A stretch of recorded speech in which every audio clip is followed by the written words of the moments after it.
Hi, and welcome to our show, Bridges to Community. My name is Sarah Turcotte, and I'm the Area Community Liaison for Bridges by Epic. And my name is Erica Lab, Executive Director at Bridges by Epic in Westford. We have a very special guest with us here today, Dr. Brent Forrester. Welcome, Dr. Forrester.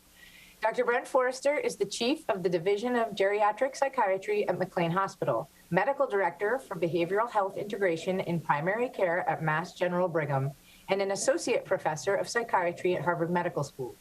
Dr. Forrester is an expert in geriatric psychiatry, specializing in the treatment of older adults with depression, bipolar disorder, and behavioral complications of Alzheimer's disease and related dementias. He is currently President of the American Association for Geriatric Psychiatry and a Distinguished Fellow of the American Psychiatric Association. We are honored and thrilled to have our friend, Dr. Brent Forrester, with us today. Welcome. Thank you, Erica. Thank you, Sarah. It's so great to be here. Great to see you.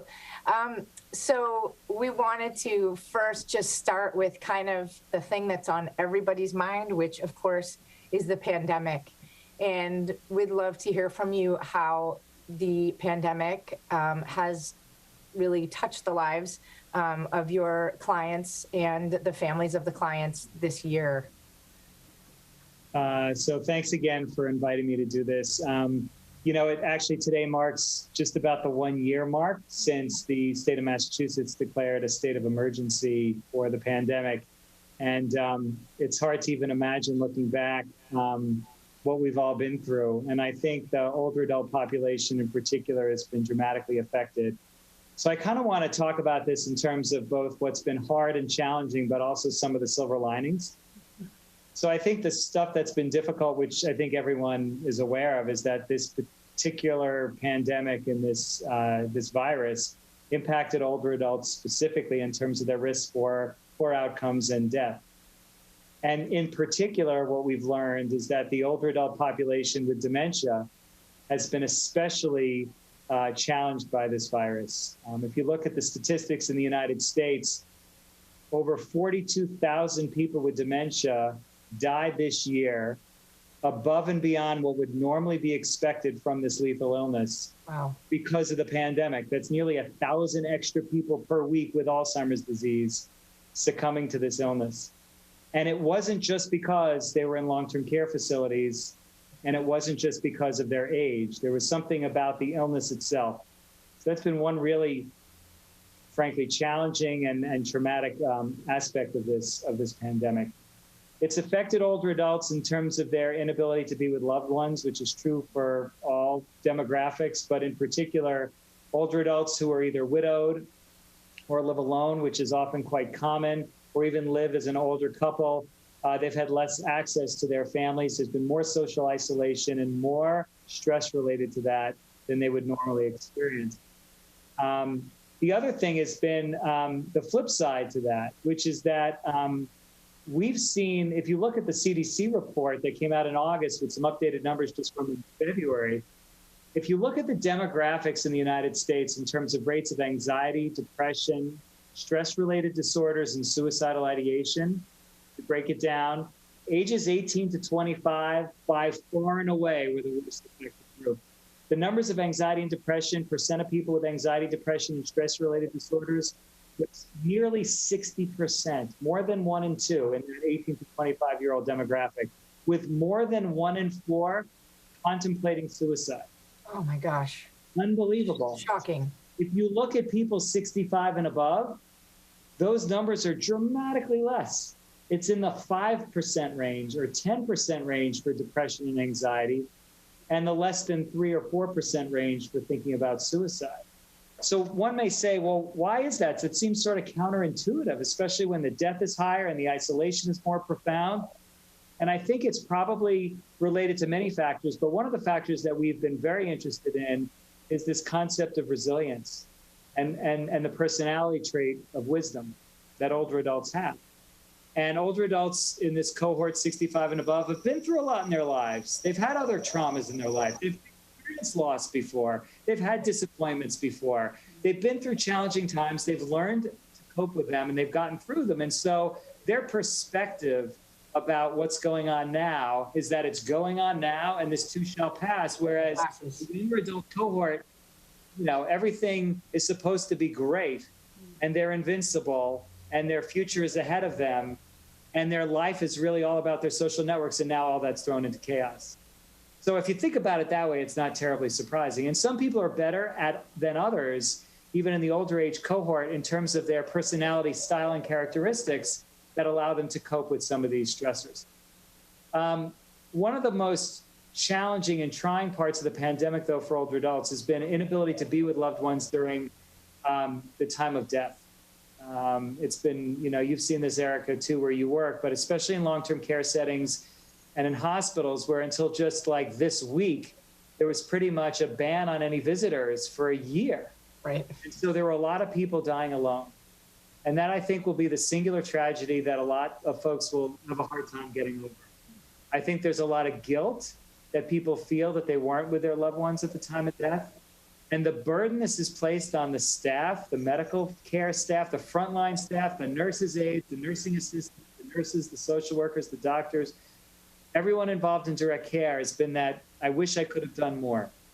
I should have been able to do more. This sort of sense of guilt and trauma and loss has been pervasive. And I think part of the challenge, part of the work that we've been doing in our field, even though we focus on older adults, is we've looked a lot at ways we can support our staff and the staff of long-term care communities in trying to deal with some of these effects.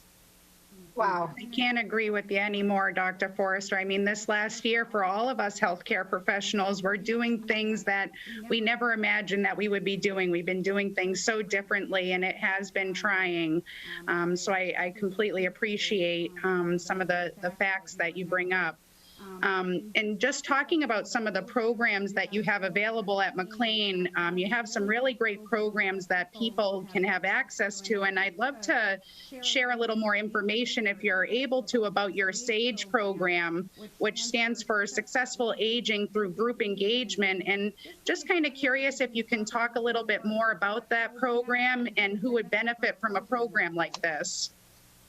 So Sarah, let me just say, if I take a step back and think about the range of services and where the SAGE program fits in, that might be helpful. So we have at McLean Hospital inpatient units for people who are acutely in distress, who really need help because their depression has become more severe, they're contemplating not wanting to live anymore, or they're becoming agitated and really need a lot of help. So for those acute emergencies, we have 36 inpatient beds for individuals who are suffering from severe depression, from anxiety, from bipolar disorder, or even from severe complications of Alzheimer's disease, the behavioral symptoms like agitation and so forth.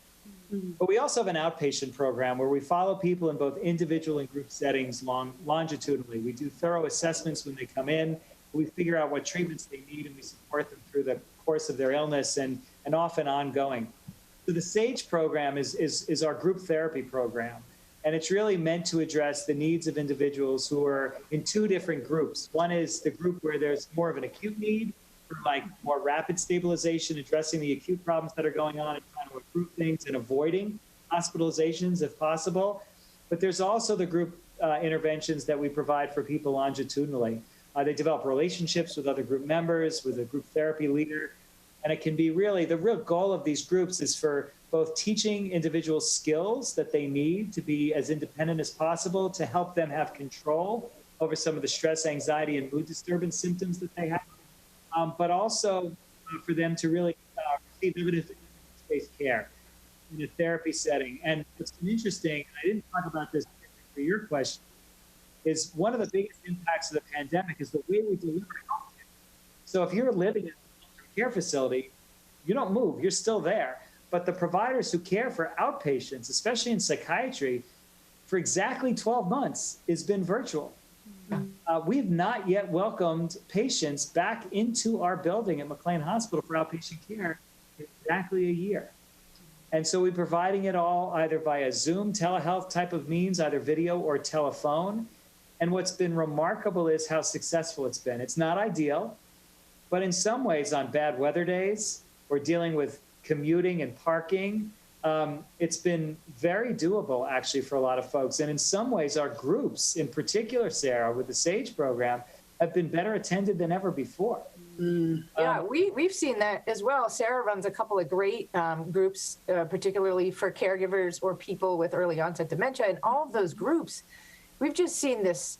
They've grown in numbers It's incredibly. fantastic. I mean, there's a silver lining right there for all of us. Well, I mean, sure, you think about these caregivers that maybe wanted to attend some of these groups or programs, but because they may not have been able to leave their loved one at home or other circumstances couldn't get to these offerings. So, I do think it's been a great way of keeping in touch and connected with one another, but also giving this opportunity to people and families who couldn't get out as easily, for sure. You are watching Bridges to Community. At Bridges by Epic, we focus on helping and supporting families and people living with dementia and Alzheimer's. We have educational programs and support groups free of charge to everyone in the community if you need support caring for a loved one at home. We solely focus on bringing quality of life and joy, as well as support to family members. Many of our programs, which were once held in person, such as our caregiver support group and caregiver education, have all been brought to the virtual platform right here on Zoom. We can reach you and your loved ones in your home, so you don't even have to leave the house to get support. Hopefully, you'll get a lot of support from our show, Bridges to Community. You can watch old episodes, and believe me, we're going to have more coming your way, so stay tuned. Thank you so much for tuning into our show, and we look forward to seeing you more this year. Thank you.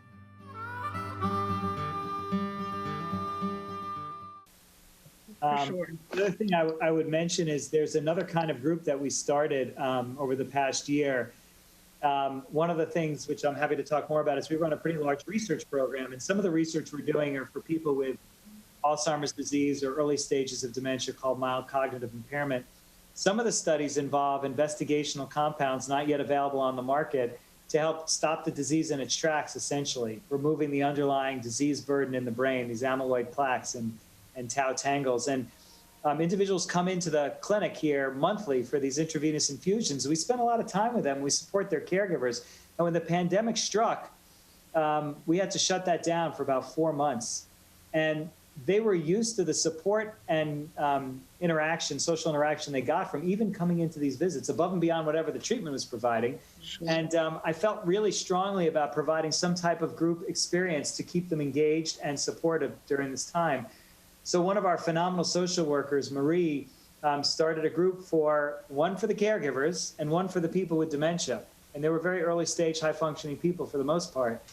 And it was so wildly successful that we continued them after the study started up again in the fall. And now we've expanded it. So we provide these, frankly, free of charge for our patients whose caregivers are involved in supporting their care, but also to help us engage with people with dementia, especially so that they have this peer group that we never had that before. And it's been unbelievably effective. We've gotten a number of our research assistants who are relatively young college grads who are interested in healthcare fields, participate as co-leaders in this group. We've had some students involved in it. I think all in all, it's been a really, really amazing addition. Never would have happened if it weren't for the pandemic.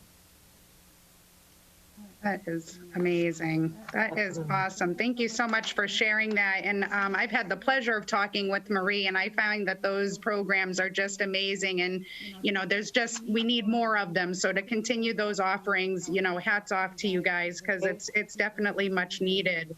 And kudos to you, Sarah, because you've been running those programs also through the entire pandemic, and they've just been great. And the way that all of you have really just scrambled to get all the technology in place and then teach the families how to use the technology that we need. I mean, that was a big transition, and people really worked hard to get that together quickly. And here we are a year later, and people are logging on and getting in the chat rooms and learning how to connect post meetings. It's really been amazing. And even connecting with other caregivers who are in the same boat as they are, that they would have never have had the opportunity to connect with. I mean, our early stage support group runs, for people here in Massachusetts, as well as Connecticut and New Hampshire. And there's families and memory impaired people who are connecting with one another outside of these groups. And, providing those opportunities is definitely much needed. And we're so proud to absolutely be a part of that. And I also, Dr. Forrester, some of your other outpatient offerings, could you talk a little bit to our audience about the memory disorder assessment clinic that you guys offer at McLean? Sure, Sarah. So our memory disorders assessment clinic, we've had a memory clinic in McLean now for decades. Over time, it's evolved a bit, but basically, we get referrals from primary care clinicians who have patients who may have some memory complaints or may have known cognitive disorders, but they need a further assessment. We get referrals directly from people themselves who are worried about their memory as they've aged, or they're worried that they've got a family history of a loved one who's developed Alzheimer's disease, or they are being referred by their loved ones who are concerned. So we get all sorts of different kinds of referrals. And essentially, we have a team that represents different specialty areas. So when, you could go see a neurologist for a memory problem, you could see a geriatric psychiatrist, you could see a neuropsychologist, you could see a neurologist or a geriatrician. And it's very confusing, frankly, for families, like, where do I turn next? So we kind of put all those people together in one team. And so you come in and you get evaluated by a geriatrician, in our case, who's an older adult specialist who does a good history, a physical and neurological examination, and does a basic test of memory and attention and mood. And then we decide, what do we need from there? And so oftentimes people will go through a battery of more detailed cognitive tests to sort of identify both the strengths that they've got in terms of their brain function, but also the areas and opportunities for improvement. We put people through sometimes brain imaging, where we get an MRI scan to see if there's anything going on in the brain that could be causing some of the memory problems we're seeing.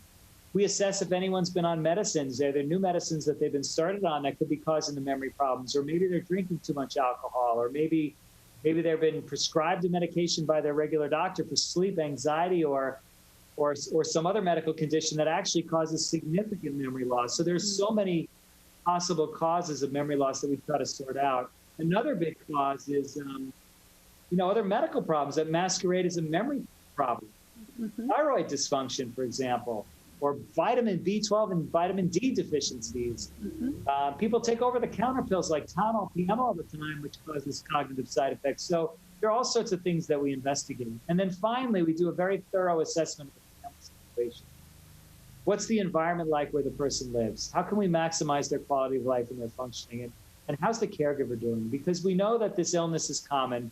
There are about 6.2 million Americans with Alzheimer's disease or related dementia. There are probably twice as many caregivers. And the burden that the caregivers experience is not only their own psychological distress and risk for depression, but it's their physical health as well.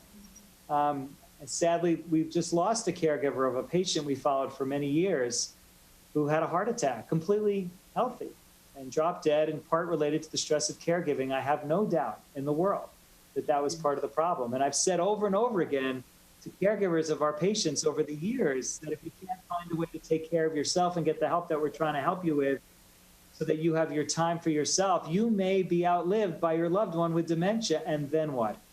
And it's very hard for caregivers to let go. So a big part of our memory clinic is connecting with a caregiver, assessing what their needs are, and making sure that we provide for them and teach them skills they need to be a better caregiver, because this is a long journey, as you both know. Yeah, like we always say the analogy of being on an airplane, and they always tell you to put the oxygen mask on yourself in case of emergency before you do the rest of your family. And that's like such a great analogy for what you've just shared. Another piece of what you just shared, which I think really for our viewers is so important, is that the when you're exploring what the cause is for your symptoms, often you have to go to several different providers. And what a wonderful thing that you're doing at McLean is that you're looking at every single angle in one place, rather than people having to schedule literally, 8 different appointments to see what it might be. It's very comprehensive. And I think for people who haven't been through this before, that's really good knowledge to have, because something like a B12 deficiency or a urinary tract infection. I mean, these are all, it's like, it runs the gamut and it's wide. And so to get a full workup has a huge impact on the quality of life for the whole family. and being able to get some answers and then figure out what you're going to do as a family and as a caregiving team. Absolutely. One thing I'll just follow up on that, Erica. Sometimes when people come in to see us in the memory clinic, we're trying to sort out whether or not their symptoms are related to something like Alzheimer's disease or maybe even a psychiatric condition like depression. Yeah. And oftentimes in older adults, especially who present for the first time with depression over the age of, say, 65, that may be the tip of the iceberg of something else going on, but it looks like depression first. And it's still treatable in terms of the depression, but it may signal something else going on. So part of our job, and this is a hard thing to sort out, is what's depression, what's dementia, or maybe what's something else. And the other thing I'll say is that sometimes people who have Alzheimer's disease or other dementias develop depression, or they get anxious, or they get worried, or they get agitated. And there's a lot of room for improving quality of life and day-to-day functioning in people, even when they develop some of these behavioral and psychological symptoms of dementia that are so very common. Those symptoms are common, they're treatable, and they often drive, in many ways, the burden of the disease. I mean, caregivers don't burn out because their loved one can't remember their name. Right. They burn out because their loved ones are wandering into the street at night or not sleeping, or they're becoming agitated, or they're repetitively, agitated or aggressive. So it's often these treatable behavioral symptoms that are driving the burden of the illness that are, we can do something about that to maximize quality of life and maintain safety. And I think like any disease or illness, there's true benefits to early detection, right? You get better quality of life and better planning, better opportunities to plan. And the other part of that, Sarah, which is a great point, is that increasingly, there's been this attitude, I think, in society. I feel like in some ways older people with depression and dementia are duly stigmatized.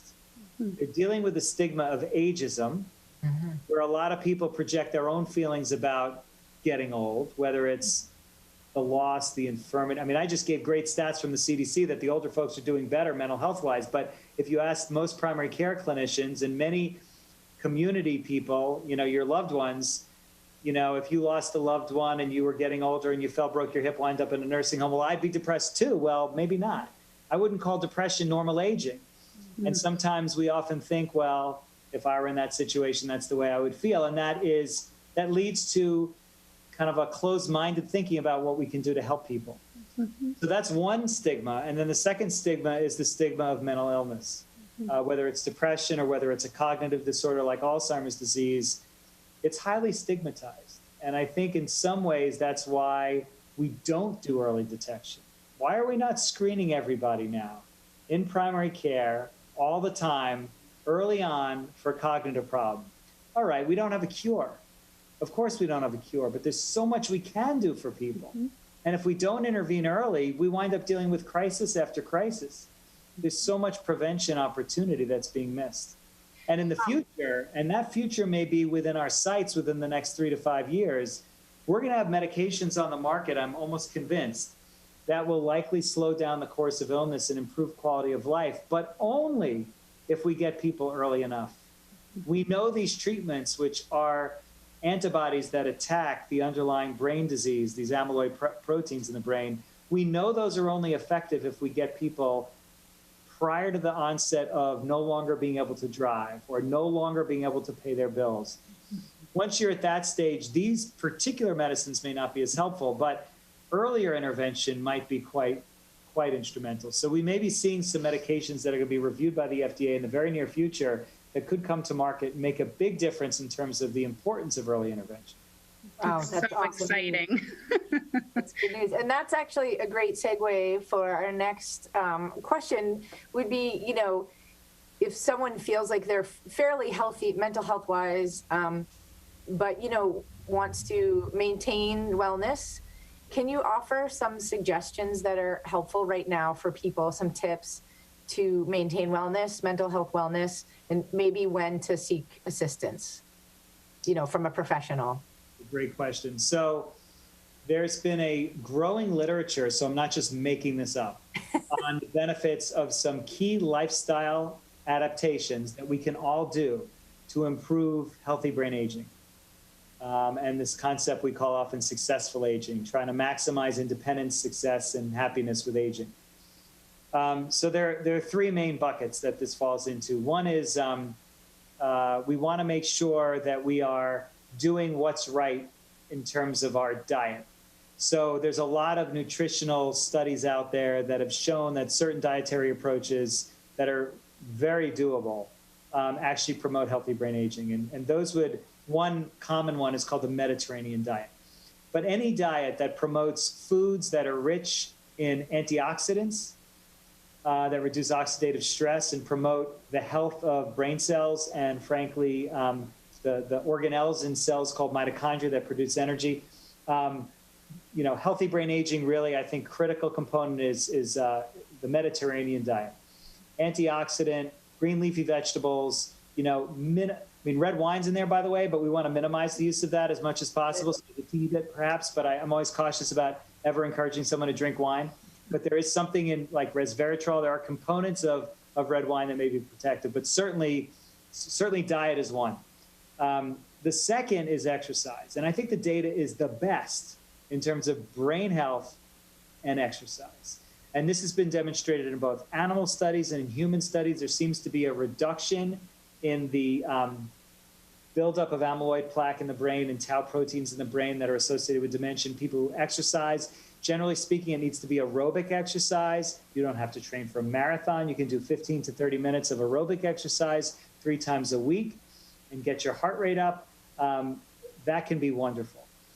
So there's nutrition, there's exercise. But the third thing that's critically important is social stimulation. Really important to engage with other people. And that can be hard in a pandemic.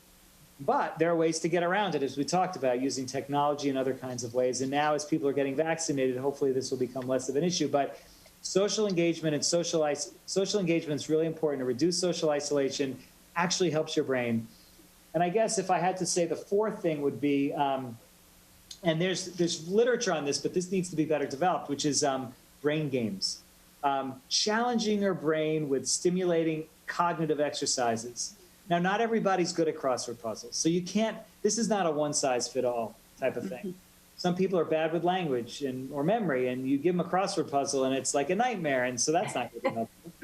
Other people might find Sudoku or other games too easy. So, you got to find the thing that's right for you. So there are bazillion apps out there. There are a number of companies that have been promoting them, but there's really no one that I would recommend. But I would say something that keeps you engaged and challenges you. If I give this same talk over and over again, that doesn't help my brain. You don't want to do the same thing. You want to do something new and different, but something that's like in that sweet spot about not being too hard, but not being too easy. So those are like maybe diet, exercise, social engagement, and cognitive challenge of the brain, I think are 4 sort of basic components of healthy brain aging. And those things are doable right now. So doable right now, in or not in a pandemic. That's right.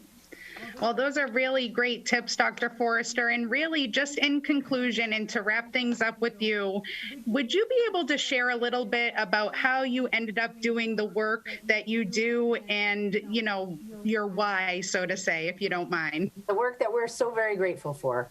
Exactly. I get this question a lot, and I always give 2 answers. And by the way, you mentioned I'm the president of the American Association for Geriatric Psychiatry. So next Monday, I'm privileged to be giving a presidential address virtually to our entire healthcare, our entire field. And that's my introductory slide. Why am I doing this?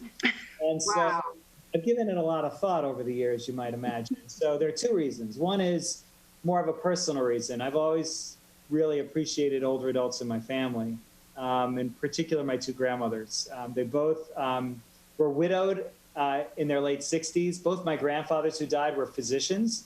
They died relatively young at 67, both of heart disease.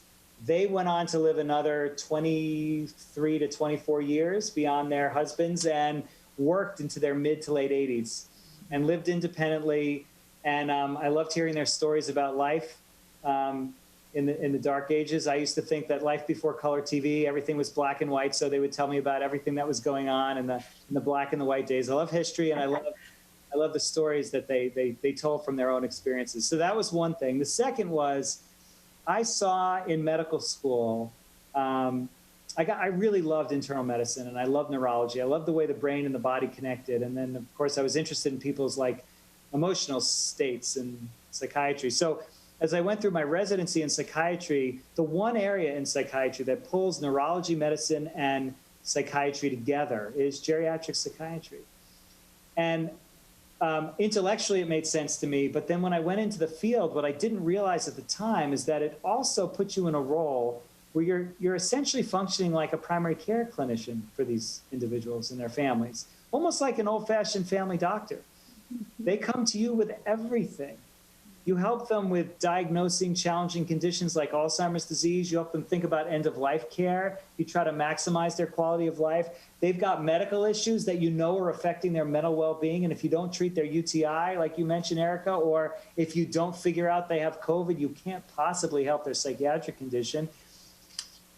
So the interaction of psychiatry, neurology, and medicine is really the heart of geriatric psychiatry, the ability to care for people like a family doc over time.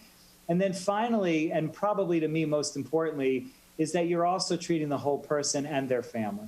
It's not just the patient. You treat everyone. If I see a person in my office or anywhere and I don't involve the family, I have no idea what's going on, or at least I don't have that other's perspective. So the family work to me has been so profoundly meaningful, and I know it makes a difference. So it's that combination of my personal history and then I think what I found in the field. I think the last thing I would say is for those people who might have an interest in healthcare, there's so much we don't know about how to care for older adults. The field of geriatric mental health research in some ways is in its infancy.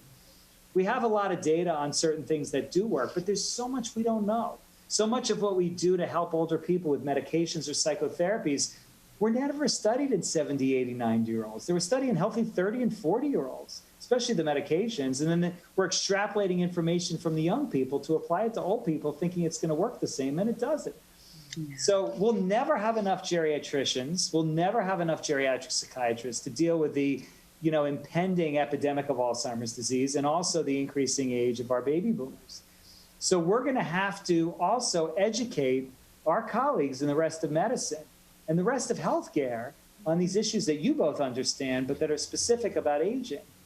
If we just leave it up to generalists who were never trained in treating older people, we're not going to have anybody to care for us or our loved ones as we get older. So I think part of what I love about this as well is educating my colleagues in the rest of medicine on how best to care for people as they age, because it is really a whole different story than caring for a young, healthy person. And that really goes to the whole community. Our whole community has to be able to learn to be Alzheimer's friendly, which I know everybody's really working on. I know the impact you have had on our families at Bridges by Epic in Westford, and it has just been, it's more than grateful. Yeah, it's really been unbelievable. We love working with you and are so grateful for the work that you do around the world, really. So keep up the good work, Dr. Forrester. And thank you so much for joining us and being a part of our Bridges to Community show, Dr. Forrester. It's been wonderful spending the afternoon with you. And thank you, everyone, for joining in and tuning in to our Bridges to Community show. And we hope to see you next time. See you next time. Take care. Thank you.